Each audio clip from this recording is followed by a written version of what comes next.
Everybody, I just wanted to give you a quick update on the severe threat that we are anticipating to impact the East Texas area throughout the day tomorrow. Let's go ahead and start out with looking at some of the current conditions. We see temperatures are well into the 70s with 80s across the central Texas area. And including with that, we also have dew points already pushing well into the 60s and mid 60s across central Texas. So because of that, we have quite a bit of moisture already impacting the area, as you probably have already noticed when you guys go outside today. So let's go ahead and jump over here and take a look at the severe threat that we have going on. I wanted to start out by showing you this map because it shows you just how widespread the storm is. This is a massive spring low pressure system that's going to be moving across the center of the United States. This is actually quite similar to storms we would normally see in mid-March, but as we've already seen this year, everything is kind of delayed quite a bit. So if you look across the northern areas from central Kansas all the way up here into Michigan, you're noticing all of these reds and blues, and those are indicative of quite the winter storm that they're expecting up there, with some of the snow totals being well over 2 feet in that area. We have quite the windy and dry conditions across the Four Corners state area and then western Texas, which is indicative of the dry line that is going to be coming throughout the day tomorrow.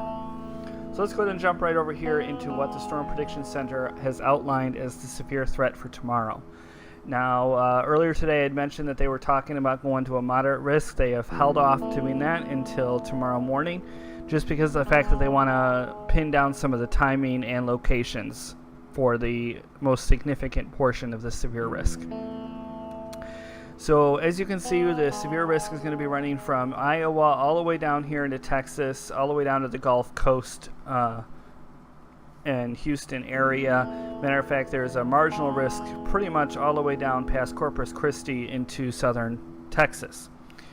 So the biggest threat area runs from just into Iowa right down here to East Texas.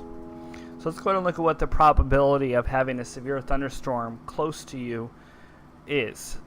And as you can see right here, we're looking at about a 30% risk of having a severe thunderstorm in our area tomorrow. Now, severe thunderstorm is either a tornado, hail an inch or greater, or winds over 55 miles per hour. And this is over a 25-mile radius, which basically is about the size of Angelina County. So we have a 30% risk of seeing at least one of those hazards right here inside of Angelina County. Now you may say that doesn't seem like quite a bit, but I'm letting you know this is actually a pretty significant risk across the area. The reason why it doesn't seem like that much is because this is of actual reports and not just the whole general thunderstorm. So one report may only be in one spot, but the whole thunderstorm may actually have severe weather in it. It's kind of a little bit complicated, but I just wanted to kind of outline that. Now you see this hatched area that you see across the center in black right here, and I want to mention that is an area of significant severe weather. So not only are they saying that we have a chance of seeing severe weather, but they're also on top of that saying not only are you chance to see some severe weather, but some of the severe weather you do see may be on the higher end of the spectrum with severe weather. One more thing I want to show you is just a radar depiction that the computer models are showing as the possibility of some of the storms that are going to be developing tomorrow. This is starting out tomorrow at 1900. This is in the UTC time, so we do have to subtract some hours because that's over in England, because everything gets centered to that time zone. So when we convert that to our local time, we're looking at around 2 to 3 o'clock is when we're looking at storms developing across central and eastern Texas. You can see some of the storms developing in this area. So let me toggle this forward, and you can see more and more storms develop as time goes on. This is 21Z UTC time, so this correlates to 6 p.m. our time. So around 6 o'clock tomorrow night, we're looking at widespread showers and thunderstorms across the area. Each one of these individual cells that you see here could be producing severe weather, and there is the potential for tornadoes across the area. And as you can see, when we go forward in time, more and more storms develop. And here we are looking closer and closer to 9, 10 o'clock at night, and we're still seeing quite the number of severe thunderstorms across our area.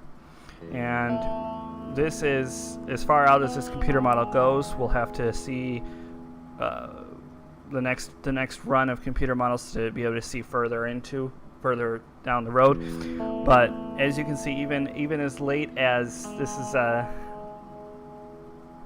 8 o'clock at 9 o'clock at night, even as late as 8, 9 o'clock at night, we are still looking at widespread showers and thunderstorms across the area, all the way up into Iowa and down. But in our area, you can still see multiple severe thunderstorms, and the back end of it looks like it's going to be coming through a couple hours later. So I would say the highest risk will be anywhere from 2 p.m. until around 10 p.m. Now, we'll have another update in the morning prior to heading out on the field for any storm chasing. So I look forward to seeing your reactions to this video, and hopefully you guys stay safe. Please subscribe if you are not already subscribed to my channel. Thank you very much.